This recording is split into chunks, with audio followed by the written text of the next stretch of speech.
Hey my JAWZRSIZE people, how you doing? I know it's been a long time no speak. I told you guys I was going to do an update video, but I kind of got caught in the mix of things. I highly apologize for like the inconvenience that I caused for anybody, but people have been commenting on my post asking me to do an update video, so I'm back to you guys with an update video on Halloween. If you're new to this channel, my name is Celia. If you're not new to this channel, hey friends, how you doing? So I'm really gonna just like jump straight into it as far as like if I'm still using JAWZRSIZE or the other tool that I put in my Amazon link as far as the replacement for the JAWZRSIZE, because technically I didn't like the JAWZRSIZE when I used it. I put a replacement inside the video of what I would prefer, and I'm just gonna let you guys know I'm not using that either. And I'm gonna let you guys know why. So I wanna first start off by saying that there's a lot of like anatomy and science that goes behind the reason why I'm not using those specific tools anymore to kind of contour my face. And I just wanna let you guys know that I'm a dental hygienist, so I went to school and I took several classes on head and neck anatomy. That's basically what we focused on. So a little bit more in tune than the average person in regards to what goes on along the face, like the nerves, the muscle, the tissue, all of that. So let me just start off by like something negative that I noticed from doing those tools where you just like bite down and you go up and down like that. So I noticed that some mornings I would start to wake up with like a sore jaw, but I do grind and clench my teeth, which is why I wear a night guard at times, because I know that that's an issue that also causes my jaw to be sore sometimes and tender. It gives me a little bit of TMJ problems. But something that new occurred was that whenever it came to like my first meal of the day, like my jaw would be like extremely sore after that first bite. And it would be like, you know, like if somebody were to punch you in the jaw or something like that, it would be extremely sore. I never had that issue until I started using the JAWZRSIZE or the one from Amazon, that little small type of tool. I put two and two together as far as like the movements. The movements for the exercise are like that. Eating, you gotta bite into things. You chew up and down, up and down. Sometimes you chew and you transfer your food to left and right, but for the majority of the time, it's kind of like a round up and down motion, just like that, grinding the food, but you first have to bite into it. Another thing that I want to mention is that I'm also on a fitness journey for my entire body. So through this fitness journey, I've changed up my diet. I've changed up the foods that I'm eating, like the ratio of like proteins to carbs to vegetables, all of that. Now I am on a high protein diet. So with high protein diet, that's really good for maintaining muscle and building muscle. But the thing about when you're on your fitness journey, it's not just muscle that's specific in one area in regards to what the protein is feeding. It's everywhere inside your body. So that means including your cheeks. To go into it, as far as like what muscles I felt like that specific tool was working out, I feel like it was working out my orbicularis oris muscle, which is right around your lips right here, the up and down motion. I feel like it was working my masseter muscles right here, really good.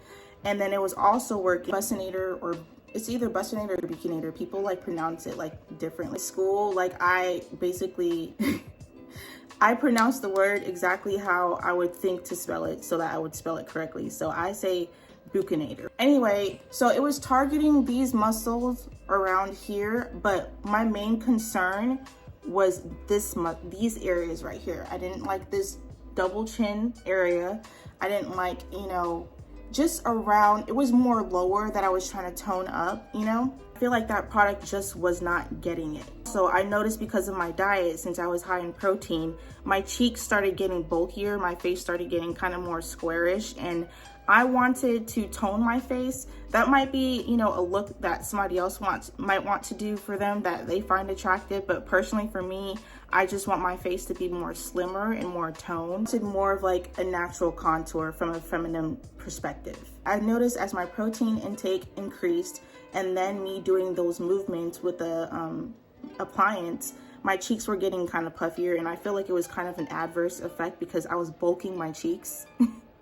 But then one time I went to the gym, and when I went to the gym, I saw this Asian lady. She was doing these face sculpture exercises inside the sauna. So she's sweating, she's excreting a lot of fluid, there's heat inside the room, so her tissue is kind of like relaxed and soft. And I saw her doing these motions like just like toning right here, and then she was pulling her face upwards, she was pulling her forehead upwards, like she was going in all different like areas of her face and kind of molding it to exactly how she wanted it to be. Her face was very structured and very slim, and she was like, she looked like she was probably in her late 50s, maybe early 60s or something like that, but she looked really good. Her face looked really good. So I quit the JAWZRSIZE. I quit the other appliance that I was using that I purchased off of Amazon, and I started doing that. I purchased like this jade sculpture kit. I purchased this jade stone, so it's basically like a sculpting kit. So in the morning when I put on my serums and my lotions and stuff like that, I spend like maybe 2 to 5 minutes going and sculpting my face like upwards like that.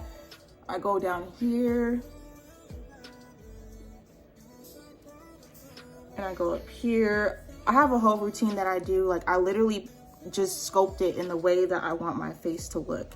And I've been doing that every day, and I've definitely seen a difference. Like I feel like a combination of like the products that I'm using as far as the serums and this being cold, so it kind of like freezes it into that area. Repetitive motions of me doing it daily have made a difference. I feel like my face isn't as boxy. I feel like it's more slim and more feminine looking. Just what I'm using right now that helps me. As far as the guys, like I said, if you're into like the more squarish looking face, and if you're into like the more masculine, it could be like, you know, a little bit bulky for you guys if that's okay for you. But this is just from my experience and why I'm no longer using any of those products anymore. If you guys want anybody that's interested, you guys can let me know if you're interested in me posting more videos about my face contouring journey. Products that I'm using for my face contouring journey are geared towards my face. You just have to make sure you do your research to see what works for you best. The products that I'm using are for my acne, my skin type and stuff like that. I don't use any like molding product is specifically for my face. It's just really serums, lotions, and gels and toner, a little bit of soap. But I hope this video like really helped you guys, and I hope it was very informative for those of you that are looking into sculpting your face. Leave a comment down below if you guys have any more questions. Like I'm definitely gonna answer you. It might take me a day, but I'm going to get back to you, I promise. Anybody else has any experience as far as like techniques that are helpful in regards to like toning your face and kind of sculpting it, put it in the comments down below too, because I'm also open to trying new things. This is just something that I've stumbled across like after seeing the lady do it in the sauna. But my brain is open to learn anything new, so just let me know, you guys. I hope you guys have a good day. I hope this video was very helpful, and I'll see you next time.